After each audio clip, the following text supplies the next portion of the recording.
पहलगाम आतंकी हमले के करीब 15 दिनों के बाद भारतीय वायुसेना ने बदला ले लिया है।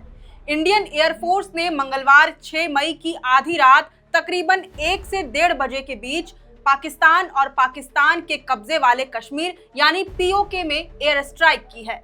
आतंकवादियों के 9 ठिकानों पर एक साथ बम बरसाए हैं। पाकिस्तान पर 24 मिसाइलें दागी गई है। इस एयर स्ट्राइक से पूरे पाकिस्तान में दहशत का माहौल है।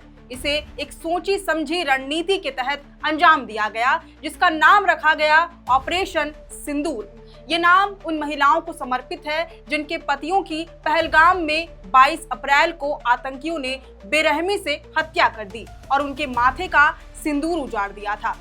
इस हमले में 100 से ज्यादा आतंकियों के मारे जाने का दावा किया जा रहा है। साथ ही जैश ए मोहम्मद के हेडक्वार्टर में आतंकी मसूद अजहर के 10 रिश्तेदारों के मारे जाने की भी जानकारी मिल रही है। ये ऑपरेशन एयरफोर्स, नेवी और आर्मी तीनों सेनाओं की साझी कार्रवाई थी। 1971 में हुए इंडो पाक वॉर के बाद ये पहली बार है जब भारत की तीनों सेनाएं एक साथ ऑपरेशन में उतरी। इस ऑपरेशन में जो टारगेट थे उनमें शामिल थे लश्कर-ए-तैयबा का मुख्यालय मुरीद के और जैश ए मोहम्मद का गढ़ बहावल।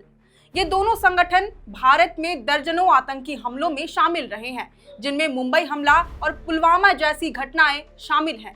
इस ऑपरेशन को अंजाम देने के बाद आज बुधवार 7 मई सुबह 10:30 बजे सरकार, सेना और एयरफोर्स ने एक प्रेस कॉन्फ्रेंस की। इसमें विदेश सचिव विक्रम मिस्री, आर्मी के कर्नल सोफिया कुरैशी और एयरफोर्स से विंग कमांडर व्योमिका सिंह ने ऑपरेशन के बारे में जानकारी दी। सबसे पहले एयर स्ट्राइक का 2 मिनट का वीडियो प्ले किया गया। इसमें आतंकी ठिकानों पर भारतीय सेना की कार्रवाई दिखाई गई। देश के इतिहास में पहली बार प्रेस कॉन्फ्रेंस में आर्मी के कर्नल और एयरफोर्स की विंग कमांडर ने एक साथ प्रेस कॉन्फ्रेंस की।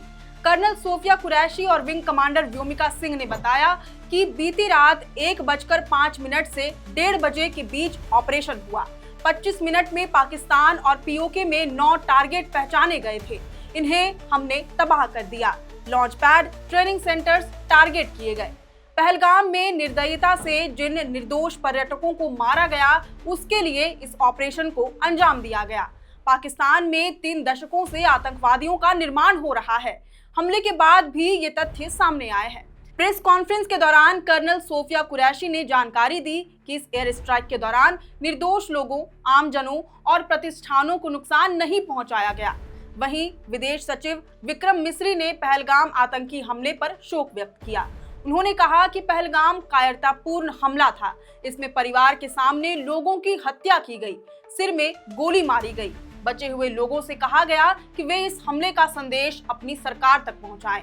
इस हमले का मकसद था कि कश्मीर के विकास और प्रगति को नुकसान पहुंचाकर उसे पिछड़ा बनाए रखे। हमले का यह तरीका जम्मू कश्मीर समेत पूरे देश में सांप्रदायिक दंगे फैलाने से प्रेरित था। इस समूह ने खुद को टीआरएफ यानी कि द रेजिस्टेंस फ्रंट बताते हुए हमले की जिम्मेदारी ली है। इसे यूनाइटेड नेशंस ने प्रतिबंधित किया है और यह लश्कर-ए-तैयबा से जुड़ा आतंकी संगठन है। भारत में शांति और अमन को भंग करने के लिए लश्कर-ए-तैयबा, टीआरएफ जैसे आतंकी संगठनों का इस्तेमाल कर रहे हैं। पहलगाम हमले की जांच से पाकिस्तान के साथ आतंकवादियों के संपर्क उजागर हुए हैं। इसकी पुष्टि टीआरएफ के दावे और लश्कर-ए-तैयबा के सोशल मीडिया पोस्ट से होती है। ऐसे में भारत सरकार ने पाकिस्तान से संबंधों को लेकर कुछ कदम उठाए। 22 अप्रैल के हमले के अपराधियों और इसकी प्लानिंग करने वालों को न्याय के कटघरे में लाना जरूरी था।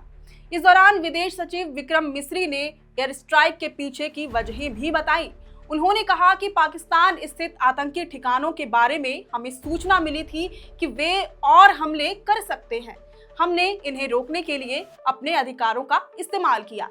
विदेश सचिव ने आगे कहा कि पाकिस्तान आतंकवादियों के लिए पनाहगाह है और वहां उन्हें संरक्षण प्राप्त है। उन्होंने कहा कि अंतर्राष्ट्रीय दबाव के जवाब में पाकिस्तान ने 26 से 11 आतंकी हमले के साजिशकर्ता साजिद मीर को मृत घोषित कर दिया था, लेकिन बाद में वह जिंदा पाया गया। यह उसकी हरकतों का ज्वलंत उदाहरण है। वहीं मीडिया रिपोर्ट्स के मुताबिक पहलगाम आतंकी हमले के बाद प्रधानमंत्री नरेंद्र मोदी ने सेना को पूरी छूट दे दी थी कि वो कैसे और कब जवाब दे, इसका फैसला वो खुद करे। इसी फ्री हैंड का नतीजा है ऑपरेशन सिंदूर। आज के लिए इतना ही। अब आप हमें कमेंट करके बताएं कि भारत की इस जवाबी कार्रवाई पर आपकी क्या राय है। अगर आपको ये जानकारी पसंद आई हो तो इस वीडियो को जरूर से लाइक और शेयर करें। हमारे चैनल लोकतंत्र 19 को फेसबुक पर फॉलो और यूट्यूब पर सब्सक्राइब करना ना भूलें। फिलहाल लेते हैं अलविदा। जोहार।